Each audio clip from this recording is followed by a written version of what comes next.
कांग्रेस की तरफ से महाना यहाँ मीटिंग ली जाती है और यहाँ ये दावे और वादे भी किए जाते हैं कि अगर हमारी बात इस बार ना सुनी गई, अगली मीटिंग से पहले हम दफातर का घेराव करेंगे। लेकिन वो घेराव मुझे नजर नहीं आया। लोगों के मसाइल जूं के तू हैं, चाहे आप इलेक्टेड लोग हैं, चाहे आप अपोजिशन के लोग हैं। मुझे लगता है आप सब जुमला आप जो स्टोरी करते हैं महमूद साहब कि उस पर एक्शन भी होता है और असर भी होता है और वो चीज़ वापस आती है, ये बड़ी बदबख्ती है। और मैं सुरनकोट की आवाम से भी ये कहना चाहता हूँ, जिस तरह आप स्टोरी करते हैं, इस तरह जो जहाँ पर गलत चीज़ देखें वह देखने के बाद उसको उजागर करें, उसको स्क्रीन पर लाएं। कम से कम किसी का ज़मीर तो जागे, कम से कम डीसी साहब देखें, एससी साहब देखें। नाज़रीन, आप देख रहे हैं पीर पंचाल स्पीक्स महमूद ख्वाजा के साथ एक नए मुद्दे के साथ आपके साथ रूबरू। डाक बंगलो सुरनकोट में हम मौजूद हैं।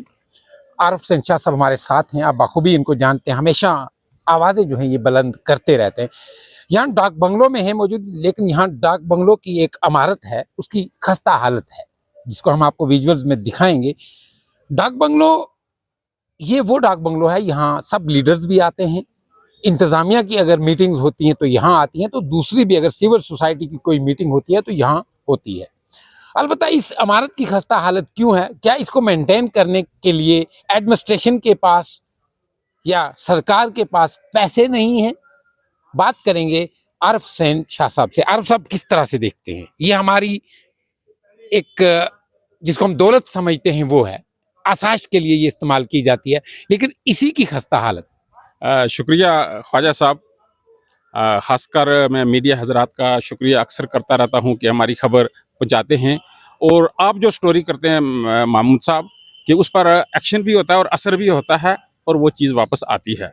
जहाँ तक आपने सवाल किया यहाँ डाक बंगलो सुरनकोट का, ये पुंछ डीसी साहब ने एक मीटिंग ली थी, मैंने वहाँ भी बात रखी थी। फिर यहाँ पर जावेद राना साहब आए थे जो हमारे इस वक्त कैबिनेट मिनिस्टर भी हैं। दूसरे दिन वो गोलाबारी शुरू हो गई। तो ख्वाजा साहब, असल बात यह है कि सुरनकोट एक सेंटर पॉइंट है डिस्ट्रिक्ट पुंछ का। जब वहाँ जंग की सूरत हाल बनी तो डीसी साहब को भी, सारे एडमिनिस्ट्रेशन को यहाँ पर आना पड़ा। ये बात मैंने पुंछ भी रखी थी कि डाक बंगलो सुरनकोट की हालात बहुत ख़राब है।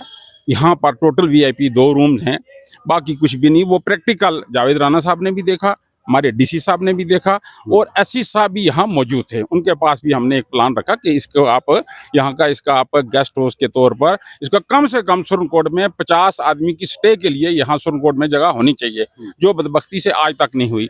ये जब इस डाक बंगलो का मैंने पता किया तो ये बोलते हैं 1857 में बना था, जो आज तक उसी में। अब जिस बिल्डिंग का आप जिक्र कर रहे हैं, जिसके नीचे हम खड़े थे, यकीन माने वो देखकर मुझे रोना आया कि ऐसे किसी जगह पर वॉशरूम भी नहीं होते हैं। यानी अंदर जो रूम है उसमें कचरा भरा हुआ है, जो छत है वो टूट के नीचे पड़ रहा है। ये कौमी प्रॉपर्टी है, ये हमारे लोगों की इज्जत और शान का मामला है। अगर बाहर से कोई दिल्ली से या कहीं से भी या श्रीनगर से ही कोई भी हमारे मंत्री आते हैं, कोई भी ब्यूरोक्रेट्स आते हैं, वो देखने के बाद वो सोचेंगे कि यहाँ की आवाम नाइल है। यहाँ के लोग जो हैं ये कभी डिमांड नहीं करते। जहाँ तक ताल्लुक रह गया इंतज़ामिया का, हमारी बदबख्ती ये है कि हमारा डिस्ट्रिक्ट पुंछ 20 नंबर पर है। क्यों है 20 नंबर पर? जिसका सबूत ये है, कोई भी आदमी काम करने के लिए तैयार नहीं है।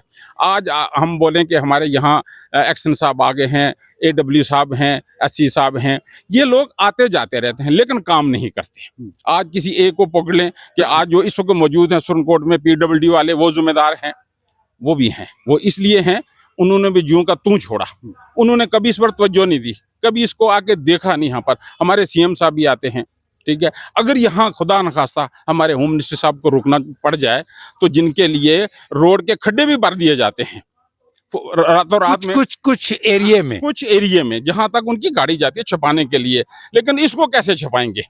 जैसे सूरत हाल बनती है, बन गई। अगर यहाँ हमारे प्रधानमंत्री साहब आ जाएंगे, आप मुझे बताओ आप किस में रखेंगे? आप क्या जवाब देंगे? रोड में तो आप उसको बीटी कर देते हैं, छुपा लेते हैं, इसको कैसे छुपाएंगे? कपड़ा डालेंगे, क्या करेंगे? ये बड़ी बदबख्ती है। और मैं सुरनकोट की आवाम से भी ये कहना चाहता हूँ, जिस तरह आप स्टोरी करते हैं, इस तरह जो जहाँ पर गलत चीज़ देखें वह देखने के बाद उसको उजागर करें, उसको स्क्रीन पर लाएं। कम से कम किसी का ज़मीर तो जागे, कम से कम डीसी साहब देखें, SC साहब देखें, एक्शन साहब देखें, यहाँ के जो पॉलिटिकल लीडर हैं वो देखें, वो भी यहाँ आके मीटिंग करते हैं। ये एक मेरी आरिफ काज़मी की या ख्वाजा महमूद की बात नहीं है, यहाँ किसी के खिलाफ बात नहीं है। ये कौमी प्रॉपर्टी जब लॉस हो रही है तो इसका हर आदमी वारिस होता है। आखिर इसका कौन जिम्मेदार है? इसका कोई फंड नहीं आता, इसको संभालने के लिए, इसके मेंटेनेंस करने के लिए क्या इनके पास कुछ नहीं है या सिर्फ लापरवाही है? और दूसरी चीज़ में जो देखी है कि खासकर एडमिनिस्ट्रेशन में दो हमारे में अगर एक जिक्र करूं, अगर कोई काम करना चाहे उसकी एग्जांपल है हमारा एसडीएच, हमारा सब डिस्ट्रिक्ट हॉस्पिटल सुरनकोट एक एग्जांपल आज बन चुका है। वहाँ पर एक बीएमओ साहब डॉक्टर यूसुफ साहब ने काम किया, उसका किसी ने हाथ नहीं रोका, उनके ऊपर कोई भी इंक्वायरी नहीं बैठी, कोई विजिलेंस उनके पास नहीं आया। उन्होंने एक नमूना के तौर पर आज उसकी पूरी रिपेयरिंग हो रही है, वो एक बना दिया। एसडीएम साहब ने अपने ऑफिस में बड़ी अच्छी चेयर लगा के ऐसा किया, आज 16 आदमी, मैं गिनती करता रहा हूँ, आज मस्जिद 16 आदमी जाएंगे एसडीएम साहब के ऑफिस में बैठ सकते हैं। वही नीचे तहसीलदार साहब के ऑफिस में चले जाए, कोई बैठने की कोई नहीं, कोई सफाई या कोई कुछ भी नहीं, सिर्फ टाइम पास है। इसी तरीके से बहुत सारे और ऑफिस हैं जिसकी देख कर रोना आता है। AW रैंक के लोग बैठे हैं, टेक्निकल लोग बैठे हैं, इंजीनियर लोग बैठे हैं जो हमारी डेवलपमेंट करने के लिए आए हैं। यकीन माने जो अपना घर, अपना ऑफिस नहीं साफ कर सकते, यहाँ रहते हैं उसको अच्छे तरीके से नहीं कर सकते, प्लान ये नहीं भेजते हैं, प्रोजेक्ट ये नहीं भेजते, ऐसी बात है फिर वक्त गुजारने के लिए। तो वक्त गुजारने के लिए वो नहीं जिम्मेदार। ख्वाजा साहब, मैं और आप जिम्मेदार हैं। अगर कोई ऑफिसर नहीं काम करना चाहता तो कम से कम हमें ये जरूरत होनी चाहिए बाइज्जत तरीके से ऑफ कैमरा, मैं नहीं बोलता हूँ कि किसी की पगड़ी उछाली जाए, ऑफ कैमरा जाके उसका एहसास तो दिलाओ। सर आप ऑफिसर हैं, आप हमारी डेवलपमेंट के लिए आए हैं, आप हमारी गारंटी हैं, आपके सामने हमारी रोडों का क्या हाल हो रहा है ना। अब उसी में अगर चले जाए ठेकेदार एसोसिएशन में, वहाँ पर भी कोई, वहाँ पर कमीशन इतना है, बिलो में इतने जाते हैं, लास्ट में हम लोग ही अपनी गाड़ियां तोड़ते हैं, रोते रहते हैं, थोड़ा सा प्रोटेस्ट करते हैं। जो सबसे मेन बात जो मैंने डिस्ट्रिक्ट पुंछ में देखी है, कोई सुनने वाला नहीं, कोई भी हमारा सुनने वाला नहीं। किस तरह अकाउंटेबल बनाया जाए एडमिनिस्ट्रेशन को या पॉलिटिशियन को कि कोई सुने? आप कह रहे हैं कोई सुनने वाला नहीं है, चाहे वो हिज़्ब इख्तलाफ के लोग हों, वो या जो इस वक्त हमारे चुने हुए असेंबली अरकान हैं, वो और आप और लोग सब मिल के किस तरह मिन जुमला मिल के इलाके की तामीर और तरक्की के लिए काम? ख्वाजा साहब, मेरी राय थोड़ी सी हट के रहती है। यहाँ पर रूलिंग या पोजीशन या ये पार्टी या वो पार्टी या ये रिलीजन या वो रिलीजन, मेरे सामने ये चीज़ें बहुत दूर की हैं। मेरे सामने जो मेरा मानना है, जो मेरा ज़हन कहता है, हमारे सामने खिता पीर पंजाल की डेवलपमेंट नंबर 1 पे होनी चाहिए। जिस मर्जी पार्टी में आप रहें, पार्टी की आप बात करें, लेकिन हर एक का एजेंडा क्या होना चाहिए कि हमारे खिता पीर पंजाल की डेवलपमेंट होनी चाहिए। आज हमें जम्मू कश्मीर से एक हिस्सा मिल गया जिसको खिता पीर पंजाल का नाम दिया गया। आज मेरी और आपकी किसी की भी पहचान लफ्ज़ खिता पीर पंजाल से बनेगी। उस खिता पीर पंजाल की हिफाजत करना हमारी जिम्मेदारी है। अगर कोई अफसर आके काम नहीं करना चाहता, उसमें पार्टी से हटके, हर चीज़ से हटके, क्योंकि हमारी प्रायोरिटी क्या होनी चाहिए, हमारे इलाके की डेवलपमेंट, उसमें सब लोगों को मुतफ़िक़ा तौर पर मिलके। मैं कभी नहीं बोलूँगा कि आप मीडिया पर आके किसी के खिलाफ नारेबाजी करें, मैं इसके हक में नहीं। आप ऑफिसर को टाइम दें। मैं उम्मीद करता हूँ एडमिनिस्ट्रेशन से कि खासकर जो ये मुद्दा, जो आपने ये चीज़ देखी है, जो ये विजुअल्स में देख भी रहे हैं कि इसकी जो इमारत है, कुछ 2 कमरे हैं डाक बंगलो सुरनकोट के अंदर, ये इनकी पलाई जो है ये उधड़ी हुई है। खुदारा इसको ठीक करें और इन कमरों की सफाई की जाए ताकि कहीं ना कहीं देखें बैठने के ये काबिल बने। शाह साहब, लास्ट क्वेश्चन है, थोड़ा टाइम लेंगे। अभी बिजली पानी मुद्दों के मसाइल हैं जिस पर कांग्रेस की तरफ से महाना यहाँ मीटिंग ली जाती है और यहाँ ये दावे और वादे भी किए जाते हैं कि अगर हमारी बात इस बार ना सुनी गई, अगली मीटिंग से पहले हम दफातर का घेराव करेंगे। लेकिन वो घेराव मुझे नजर नहीं आया। लोगों के मसाइल जूं के तू हैं, चाहे आप इलेक्टेड लोग हैं, चाहे आप अपोजिशन के लोग हैं। मुझे लगता है आप सब जुमलाबाज हैं। आपने दुरुस्त फरमाया, बिल्कुल जुमलाबाज हम तब हैं जब तक हमारा ज़मीर जिंदा नहीं होता। हम सिर्फ 2 मिनट के लिए आते हैं, अपनी बात करके रख देते हैं, शाम के टाइम हम स्क्रीन पे आ जाएं, फलाना हमें देख के बोले जी कमाल कर दिया आपने। हम सिर्फ इस कमाल के पीछे हैं, हम डेवलपमेंट के पीछे नहीं हैं। हमारे सिर्फ जुमले ही जुमले हैं। अगर कोई काम करना चाहे, मैंने 2 एग्जाम्पल दी। हमारे बीएमओ साहब ने काम किया, नजर आ रहा है। डीसी यासीन चौधरी साहब ने काम किया, हमारा पुंछ के किले की तब्दीली शुरू हो गई। यहाँ हमारी पार्किंग के लिए उन्होंने वादा किए, 1 हफ्ता 6 दिन में डेमोलिशन करके वो जगह हमको फ्री करके दे दी। लेकिन पार्किंग से याद है मुझे, एक और अहम मुद्दा यहाँ आ रहा है। वही पार्किंग जो यासीन साहब ने दी थी, वहाँ कहीं ना कहीं टॉयलेट बनाने के लिए कुछ जगह आइडेंटिफाई हुई है। मैंने देखा पिछले दिनों कोई निशानात भी हुए और वहाँ के दुकानदारों ने एतराज भी किया।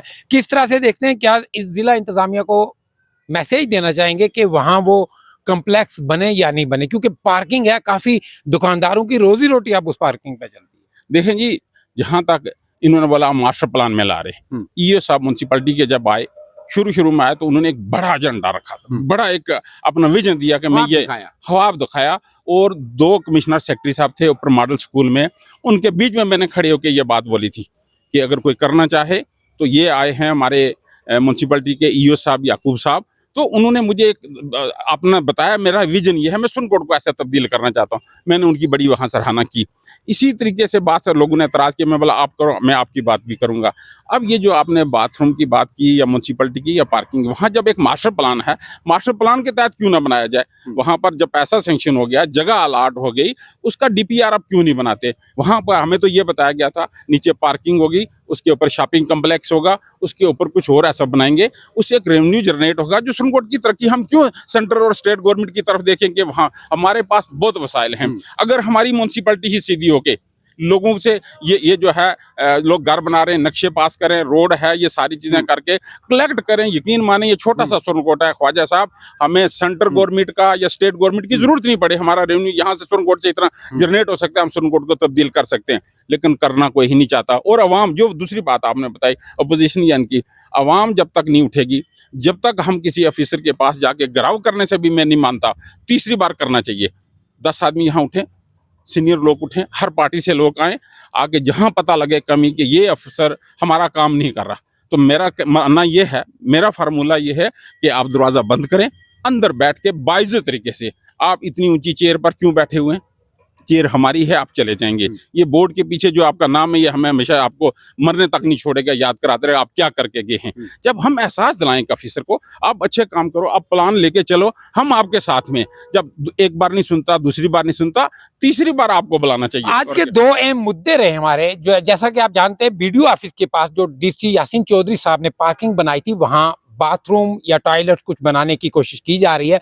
आरिफ शाह साहब का ये कहना है कि जो आपका मास्टर प्लान है, जो अहले सुन्न को आपने ख्वाब दिखाया था, उसके तहत क्यों नहीं बना रहे? 2 बाथरूम बनाने से कुछ नहीं होगा। जो मास्टर प्लान है आपका, वहां पार्किंग बनानी थी, वहां बिल्डिंग बननी थी, नीचे पार्किंग और ऊपर दुकानें बननी थी, वो चीज बननी चाहिए। दूसरी बात ये जो हमने जिक्र किया आपके साथ के डाक बंगलो सुरनकोट के अंदर जो एक 2 कमरों पे मुश्तमिल इमारत है, वो खस्ता हालत का शिकार है, वो आपके रहम करम की तरफ देख रही है। आप इस पर जरूर जिला इंतजामिया नजरसानी करेंगे। मुझे इस शर्त के साथ इजाजत दें, आप अपना और अपनों का बहुत ख्याल रखिए। अल्लाह निगहबान।